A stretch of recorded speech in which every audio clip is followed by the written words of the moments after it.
Hi guys. The phone's really far, so if you're commenting, I'm really sorry. I can't see anything. I can't see your comments. I appreciate you guys coming in to watch. So is this recording? Is this ready? But maybe we can check in and see their comments. Oh yeah, we can. I don't have Instagram on my Watch phone. them live. I deleted my Instagram. Really? Yeah, I'm off of Instagram personal. You have water? Yeah, I got water. Heidi, do you need a bottle of water? Yeah, I'd love Cool. You can see the comments. Yes, I can see the comments. We love you too, Carrie. Come back soon. I'm counting on you for Monday. It's gonna be a class / party / like. Yeah, everything. I'm so excited. Can't wait. There you go, Heidi. I can't wait for everyone to try like the Colombian goodies and all the drinks you're gonna have. Yeah, I know. I'm looking forward to it, and it's gonna be great. I'm just looking forward to having a lot of people here to launch this. Yeah, definitely. Are we recording there? Yeah, we're cool. good. Awesome. I'm going to introduce myself. I am the Chief Operating Officer of Toy World Inc. Like I said on a cruise, I'm actually also a janitor. I'm a shelf stocker. I'm also a cashier, whatever needed. I'm also a driver, but that's besides the point. I'm here to introduce our group here. You have probably met George before if you've watched our YouTubes. We actually ran like 2 or 3 podcasts, and then he grew up and he had things to do, and I grew up and I had things to do. But anyways, we're coming back. George here is my best friend. George, you want to introduce yourself real quick? Yeah, how's it going, everyone? So my name is George Vina. Best friend to Calvin, also a CPA and advisor. So I do, I play many roles. I help Calvin with a lot of things. Also technical work too, a lot of his IT stuff. And I mean, we've been friends for so long now. I stopped counting. So it's just been an incredible journey to see him grow. Toy World, right by his side, and it's exciting to see what's coming new. Yeah, definitely.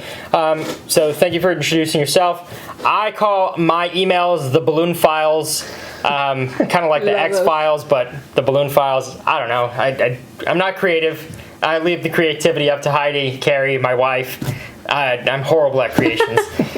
So Heidi, you want to introduce yourself a little bit? Yes. Thank you guys for having me. Absolutely. First of all. My name is Heidi. I'm the owner of Decor by Heidi down here in Miami. We're a creative firm where we do all kinds of fun stuff in the event industry, balloons, decor, flowers, design. My background is graphic design, and so I absolutely love it. We've created this whole monster with all of the skills and tactics and everything we've learned. So we've created something really, really cool, and we work side by side with Carrie, with Calvin. Toy World is our #1 provider. So super, super fun and super happy to be here. Your background in creativity is definitely, with graphic design, is definitely very apparent because like she's done things on Photoshop that'd probably take me an hour to figure out. And like if you guys ever saw the Tuftex wall with the foam board and the little holes in the actual balloons for real samples, that was her. And she did that in, I don't know, 5 minutes max, tops. And she also designed a banner that's you guys are going to see on Monday for the launch event for Sempertex, and she did that in 30 seconds. I don't know, but you did that. You did that really fast. So, Heidi, thank you for introducing yourself. George, thank you for coming by and doing this. I know everyone's really busy, and it's just crazy to have, to get time together as we continue to grow, and then as we continue to have real adult things to do. Definitely. So it's super cool to have you guys. So today we want to talk about Sempertex. We want to talk about the background of Heidi. We want to talk about the business aspect of how a balloon decorator should operate and how accounting purposes should work for balloon decorators. Because really, balloon decorators are independent. LLC should be owned in an LLC. But I'll let George get into that. He's the CPA. He's official. I'm not. I just clean toilets. So, Heidi, how did you get started in this?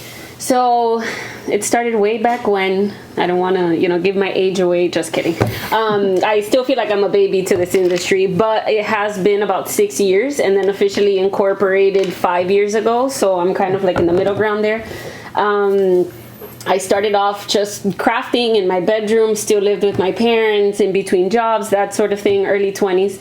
And I started off making paper flowers, selling them. Then people were asking me to come install them. And after installing them, they were like, but could you add a curtain? Could you add this? And then my inventory started growing.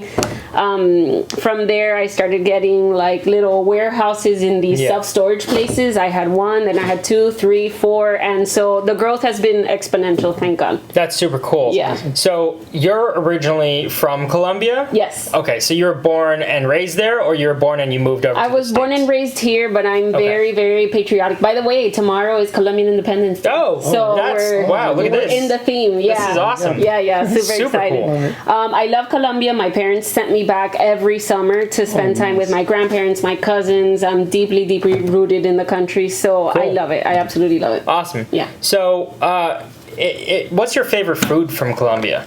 Oh my gosh, it's really hard, but there's this specific type of arepa. It's called an arepa de huevo. And so it's an arepa deep fried for a couple minutes.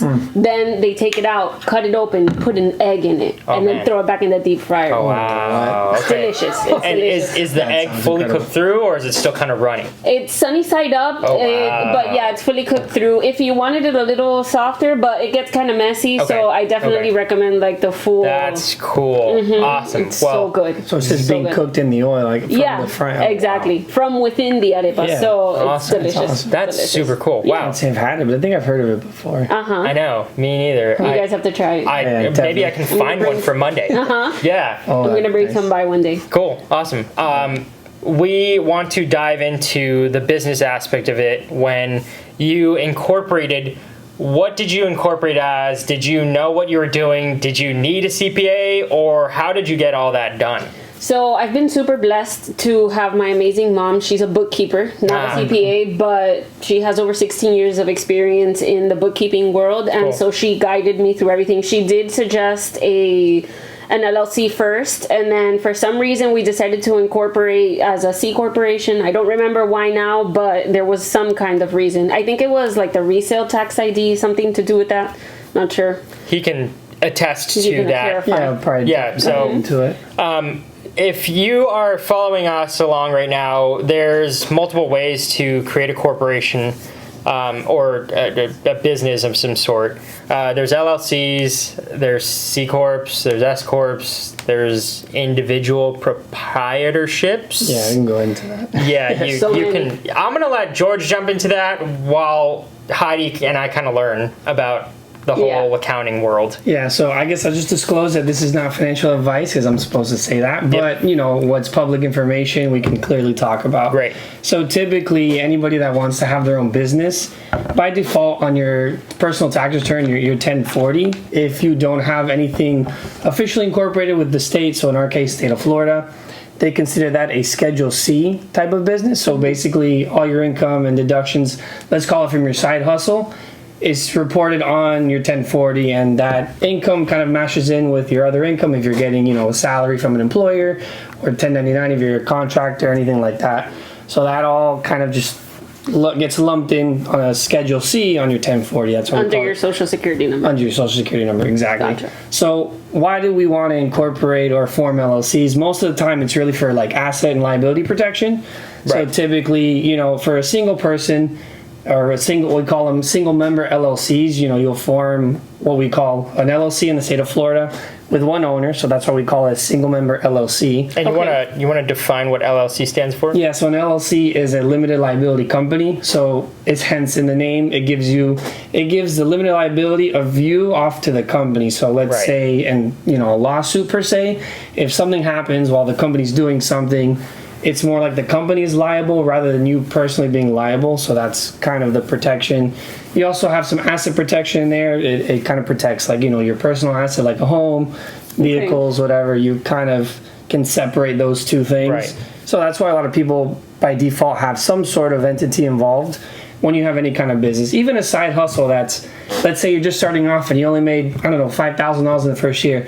You may want to have it if you think there's going to be growth for your LLC, you know, and it just protects you and kind of prepares you for the future. So we always recommend it. I mean, if you know you're doing something that you want to turn into, your main business one day, you want to form something. Yeah. Usually an LLC because you're the only member, so we call them single member LLC. Right. Yeah. So that's cool because a lot of the industry right now, and I'm going to use that loosely, are stay-at-home moms, or they're kind of doing this as a side hustle, so they don't really have like assets, liabilities, books, all that to do. But obviously when you're doing a side hustle, you want to grow. Well, for me, I want to grow it. So so if you want to grow something, you got to set up the foundation to grow, because if you don't set up the foundation to grow, you kind of shoot yourself in your own foot, because then eventually you're going to say, oh crap, an actual incident happened, now that liability falls on me. Oh wait, I don't have insurance for this. Oh no, now then your entire side hustle career has gone down the drain because someone's suing you for this, someone's doing that, someone wants to take a chunk of your arm, and really you want to prevent that from happening, because you never know what might happen, and it's just that just in case, right? Am I getting that right? Yeah, no, exactly. And I would say even in the event party space, I mean, your clientele is dealing with people, so something goes wrong and you piss off somebody. Well, the U.S. is a sue-happy country, so it gives them every right to try to sue, even if they don't have any justification for it. But it doesn't matter. Like, it's you're basically at fault until you can prove you're not. I mean, there's no way around it. So, Heidi, do you want to talk about if you've ever had any incidents, any liability issues that have happened before? You don't need to get into the details, obviously, but has anything ever happened where you're like, oh man, I'm so glad I need to get LLC. covered. So one of those like defining moments for me definitely happened at the beginning, where some of the clients that would come up to me would ask me if I was insured, and I was like, well, I'm the designer, I'm not providing like the chairs or the tables where you're going to be sitting and dancing on, so why am I liable? And that kind of played into, well, that closes some doors for you when clients don't want to hire you if you're not insured. So that was number one. And then number two, Miami's and Florida's weather is super, super like bipolar, super, it's 100%. Crazy. So it's one of those things where you might set up an event and the wall might fall, and you start thinking about like, hey, that could have hit a child, didn't happen to me, but you start thinking of all these nightmares, and the phone would ring in the middle of the party, and I'm like, wait, the party's not over. Oh my God, no news is good news, but if they're calling you, there's a problem. So I started thinking like, I need to get protected, and then I started hiring employees, which was like, okay, we need to be 100% protected.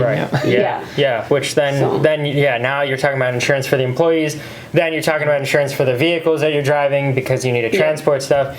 Then you're talking about insurance for, hey, I used shine for the balloon. Did someone slip and fall? Hopefully not, but there's that off chance that maybe something does happen. Or, hey, the gender reveal balloon popped and the latex went into someone's eye or something like that. I mean, you never know what people are going to come after. Right, you just never know, because in reality, like George said, there's so many ways for people to go with that lawsuit footing that you're just better off to protect yourself. It just makes the most sense.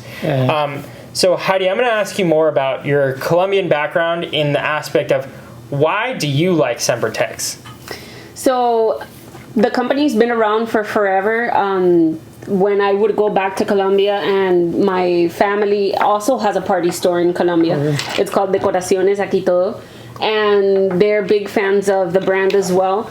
I've manipulated it, I've used it, I've seen it grow over the years, lots of exposure, seen like the marketing. Paola Guarin, which she's coming in August, is longtime family friend. Oh wow, that's cool. She was like, I know Heidi, I love her. And I was like, wow, that's awesome. I have photos with her when I was like 16 in my house when she came to the US, and so we go way back, and so the brand has always been there in my personal and family life. And then being in Colombia, seeing it withstand the weather and the heat in Colombia, like Barranquilla is a coastal city, and it is so hot, the sun shines so bright, and the balloons last. And then here in Miami, I have the issue where some brands do not last. Right. So we're not going to name names. No names, but I mean, the sun here is unbearable. It's harsh. It's harsh here in Miami. I can only imagine Colombia because that's so close to the equator. And that's just got to be like direct, like infrared heat, you know, and so that's super cool. Any other experiences that you like about Sempertex? Is there anything else? I know they make 260s, and as you make bouquets, if I'm not mistaken. Yes. The 260s that match the actual latex 11-inch, 5-inch, 17-inch, that's got to be super good for you, right? Yeah, that was a deal breaker for me too, just because other brands have one thing or they have the other, or they just don't have the color range. Right. Sempertex has it all. They have the 260s, they have the 160s, they have the Linkaloons in their whole family of colors. Yes. Their prints are also super detailed and very wide variety, and it's a globally liked brand. Like, it does well in every country, and the quality that I saw here when it was metallic and then started using it as well, buying it from here, I loved it. So I got behind the brand. And a little information on that history that Heidi just mentioned. Metallic was private labeling from Sempertex. They were technically a national distributor for the US for Sempertex, but under their own private label. If you ever took a bag of Metallic-Tex and turned it around, there is a Sempertex logo on the back there. But I think to unify the markets across, because Sempertex is such a global brand across the entire world, I think it was a better move for them. Obviously, number one, there was no delay in rebagging things into a separate bag. Number two, there was just the unification of the brand across the world. And number three, it just allows for people to say, well, 3 is part 2A, I guess, allows for people in South America to come to the States and say, oh, that's the same brand of balloons, rather than, well, Metallic-Tex is Sempertex, or, well, what's going on here? And I can't say how many times I've been asked, hey, is Metallic-Tex Sempertex, is that the same thing? And they're like, well, is the pastel matte blue the same color? They look the same. And I'm like, yes, they are. If you flip the bag around, it says Sempertex on it. But now I don't have to explain it. So that's super cool. awesome. George, I know we're running short on time because everyone's got to run.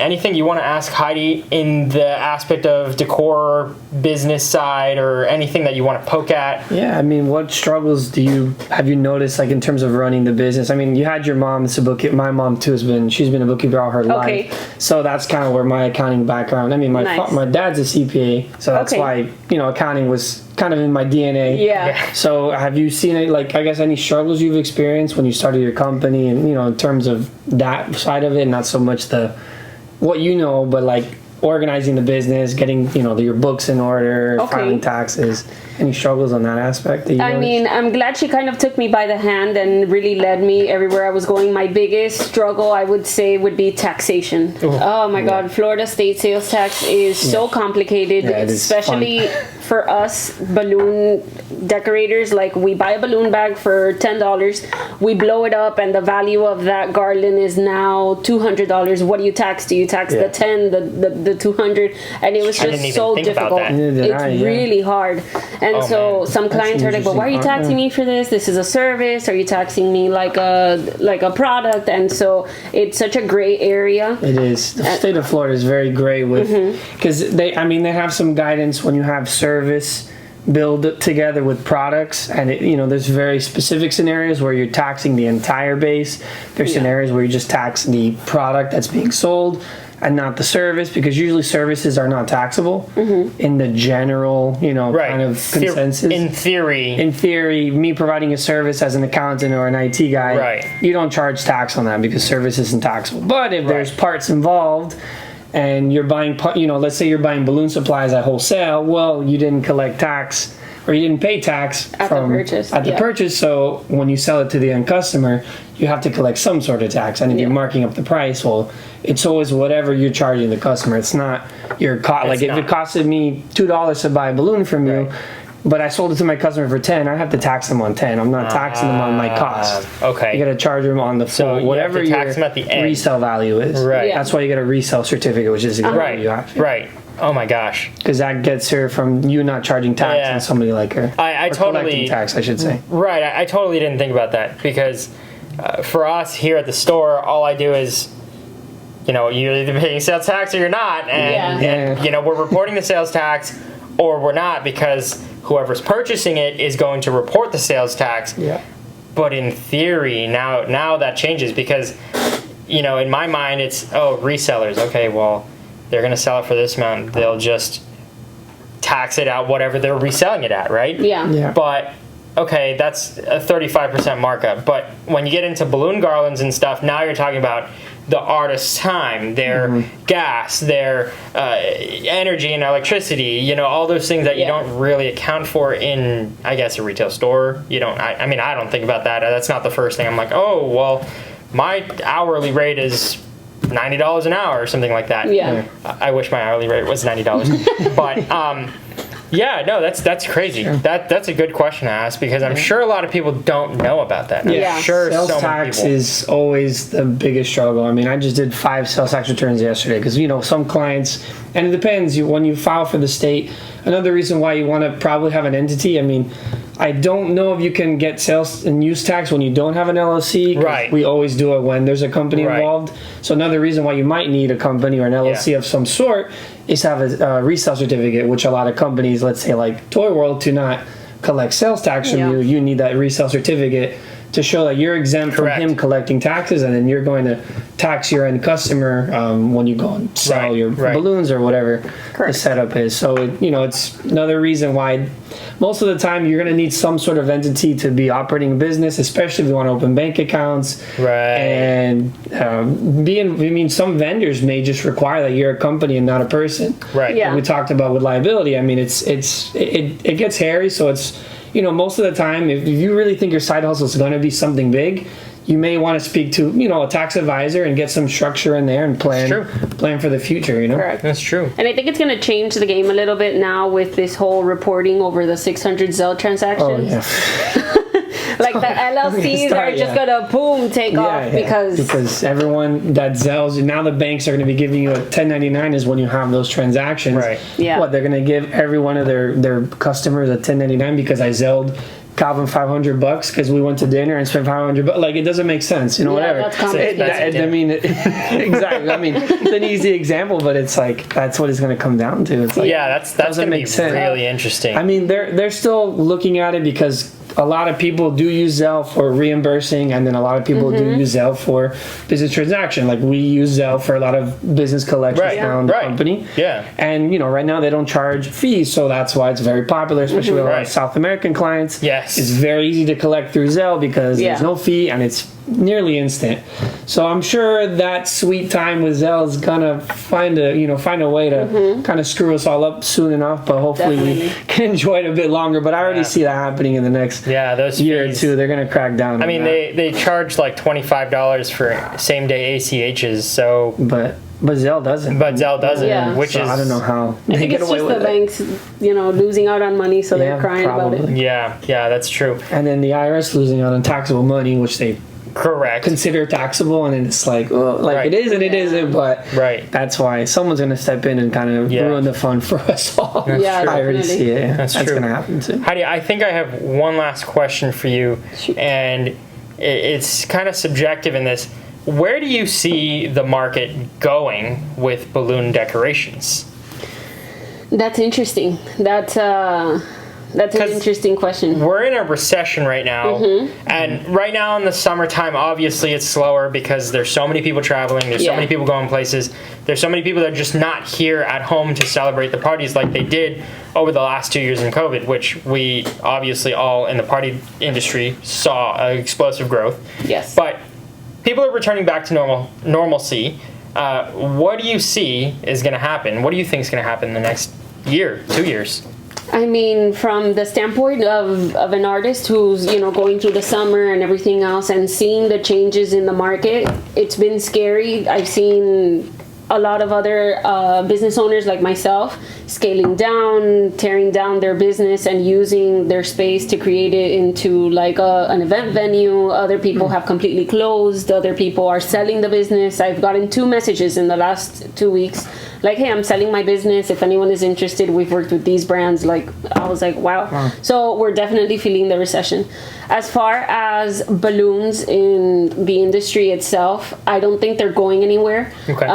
Because of all of the attention that they've gotten and how popular they've gotten and all of the techniques that are out there as far as double stuffed and the aesthetics, and I think they're just going to grow in popularity. We might see like a little bit less in volume and maybe the budgets because of the recession. But I think that wave of like balloons had kind of disappeared in the 2000s. Like no one wanted balloons in their events. That's funny. I think that time is over. I think, it's gonna... Balloons are here to stay. Yeah, they're here to stay, and it might be like another 20, 30 years before we go into another thing. Rustic theme where balloons aren't a thing. Yeah, but there's so many artists right now doing so many cool things, and it's really been global. Like the Russians are coming up with some crazy installations. I gotta show you. There's this Russian named Sergey. Dude, he takes 260 balloons, like the long animal twisters, and he makes like heads with hair and it's insane. Have you seen the flowers? They're like so intricate. Yeah, they are amazing. They're insane. It's really crazy. You showed me some stuff at the conference you were at last week. Yeah, and that balloons. Like, that's really cool. Like that. Yeah, and the sisters Decoraciones Globos, they do a great job in making some insane things. They built 2 trees up the columns of where the escalator comes up in the Tough Tex experience. Yeah, and they made flower petals essentially with balloons, which I think they were one of the first ones to really start doing. But it's insane. Like that's something I couldn't wrap my head around that first time. Yeah. But going into that, I think balloons are here to stay. I think there's going to be some sort of pullback because there's always some sort of pullback, whatever it is, stocks, real estate. Yeah. Whenever it shoots up too high, it's bound to come down somehow. Whether it crashes or not, I don't think so. But there's definitely a small correction I can sense coming. But yeah, there's some crazy things to do with balloons. There's some insane things. And it's been nice. I think the public in general has gotten like a deeper appreciation of like the arts or the las manualidades. Yes. So I don't think they're going anywhere. People are gifting more intricate and more elaborate gifts every time. They like those handmade things and those handmade objects, whether it's like gifts or breakfast. And the industry is definitely growing with the products that can be made with balloons. It's not just like the traditional art or the backdrop. It's definitely going into some other spaces. Yeah, so that's really nice. Cool. Yeah, there's definitely like so many things to do. There's huge corporate clients now that do balloons for their grand openings, their launches. I mean, just to celebrate something small. And it's insane because now that corporations are willing to pay artists, obviously when the market saturates with too many artists, then comes the slim pickings of who's the best and who's going to be able to capture those corporate clients. But that's a podcast for another day. We're running short on time now. Heidi's got to run. She's actually got an install coming up soon. Just a reminder to a plug. Monday, we will have a Sempertex launch event / party / fiesta thing. I don't know what to call it, but it's going to be big. I've personally messaged people, different messages, not copy and pastes, over 200 people already. I haven't had a chance to look at the responses, but I know there's a ton. I think my wife's sorting through them. Sorry, honey. Heidi's going to be here doing a live install. We'll have Colombian goodies, treats to give away. We'll have tote bags to give away if you make orders and purchases. Andrea from Sempertex is going to bring some Sempertex goodies as well. Plugging you guys. What's your handle, Heidy? At Decor by Heidy. Okay, cool. And if you ever need anything in the Miami area, Heidy is a great resource to learn from. Number one, she has courses, and number two, she's just great at what she does. She does amazing bouquets. She does amazing arches and garlands. She does everything that you can do with balloons. She does great. So there's a plug for Heidy. And then for George, what's your handle and what's your plug? Well, I only have a private account right now, so it's just George.Vina. I mean, you can request me if you want to. It is private account. Well, you can plug your CPA. You can plug your company. Yeah, I mean, my firm with my father is Vina & Company CPAs. We're located in Coral Gables, and he's been it for the last 35 years. So if you need any kind of tax advice or help with entity structures, any of that stuff, I mean, you can still give me a message, or if you reach out to Calvin too in Tour World, they can always get you in contact with me as well. Yeah, he has an email handle in our company, so I could literally Oh yeah, that's true. pass Oh, you nice. over to I him. have a Okay. it's Yeah. tech@tourworld.co. TourWorldInc.co. Yeah. So Yeah, if you need to reach out to George for any tax advice or anything like that, I mean, obviously it's not free, but unfortunately, we have to charge for this. but if you do need CPA advice, if you need tax returns done, they're a full functioning tax firm. So anything you need, reach out to George. He can help you out. He can get you set up. Thank you guys all for tuning in. Thank you guys for making the time Thanks for again having for us. coming here. This was fun. It's great. Yeah. I need to do more podcasts with you. Yes. And we'll get a proper setup next time. Yeah, We're absolutely. gonna make it like a permanent installation in one of headsets these offices. Yeah, definitely. And then we'll do like maybe Heidi and Carrie can do like backdrops for us and balloons and Nice. stuff.